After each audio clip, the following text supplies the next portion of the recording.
कभी कभी इंसान की मौत एक अंत नहीं होती, बल्कि समाज के पाखंडों का आईना बन जाती है। आज मैं जो कहानी आपको सुनाने जा रही हूँ वो केवल एक दलित मजदूर की नहीं, बल्कि उस इंसानियत की है जो जिंदा होते हुए भी मर चुकी थी। ये कहानी है सदगति, लेखक मुंशी प्रेमचंद।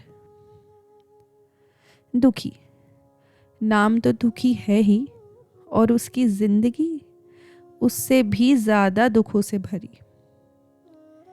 गांव का एक गरीब दलित मजदूर खेतों में मेहनत करता है, लोगों के घरों में फर्श साफ करता है।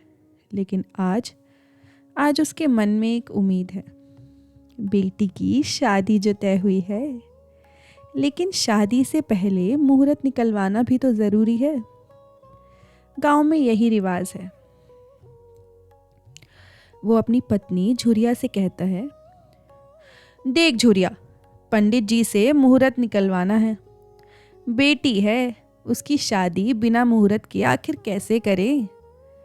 झुरिया कहती है, हाँ, लेकिन पंडित जी कुछ लाए बिना बोलेंगे नहीं। लकड़ियां ले चलो। दुखी बेचारा पसीने से भीगा, कंधे पर लकड़ियों का गट्ठर लटकाए चल पड़ता है पंडित घसीराम के द्वार पर। पंडित घसीराम गांव का सबसे बड़ा ब्राह्मण। छोटा सा घर, लेकिन अभिमान तो इतना कि पूछो ही मत।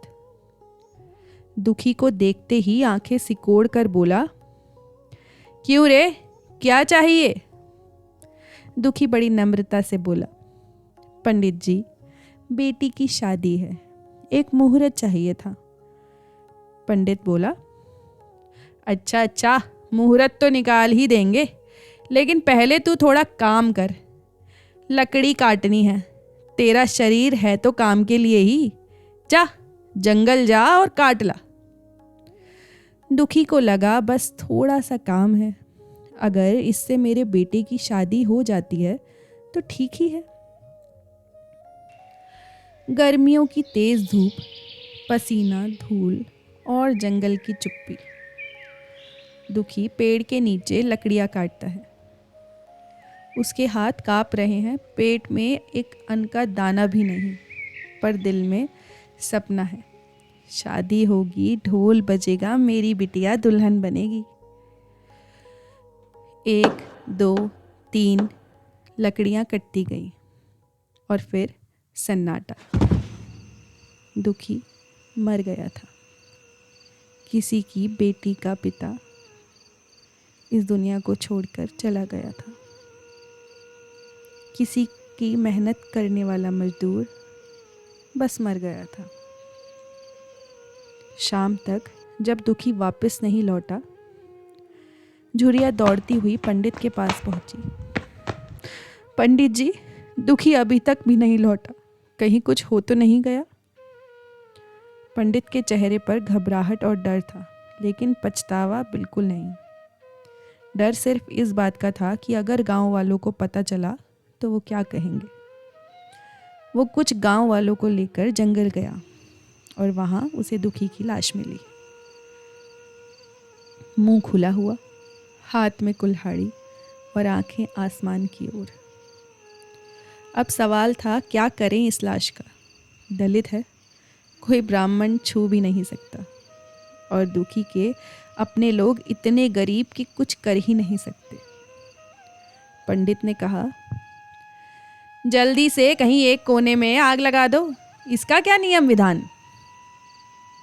बिना मंत्र, बिना संस्कार दुखी की चिता जलाई जाती है, उसी जंगल में जहां उसने दम तोड़ा। सुबह होती है, पंडित अपने आंगन में बैठा है, माथे पर तिलक, हाथ में माला, जैसे कुछ हुआ ही ना हो। उसके लिए दुखी की मौत एक बाधा थी, और अब तो यह हट गई थी। लेकिन उस चिता की राख में सिर्फ एक दलित का शरीर नहीं जला था, वहां जली थी इंसानियत, वहां जला था समाज का सच। सदगति शब्द का अर्थ होता है मोक्ष और मुक्ति, लेकिन दुखी को क्या मिला? उसका अपराध सिर्फ इतना था कि वो बेचारा गरीब था, दलित था, पर क्या इंसान नहीं था? मुंशी प्रेमचंद ने ये कहानी सिर्फ लिखी नहीं है, उन्होंने समाज का नंगा सच दिखाया है। और आज जब भी हम ये कहानी सुनते हैं तो ये सवाल उठता है, क्या आज भी कहीं कोई दुखी बिना सम्मान के मर रहा है? क्या आज भी धर्म इंसानियत से बड़ा है? अगर ये कहानी आपके दिल को छू गई हो तो इसे दूसरों तक ज़रूर पहुंचाएं, क्योंकि शायद किसी और दुखी की सद्गति अभी भी बाकी है।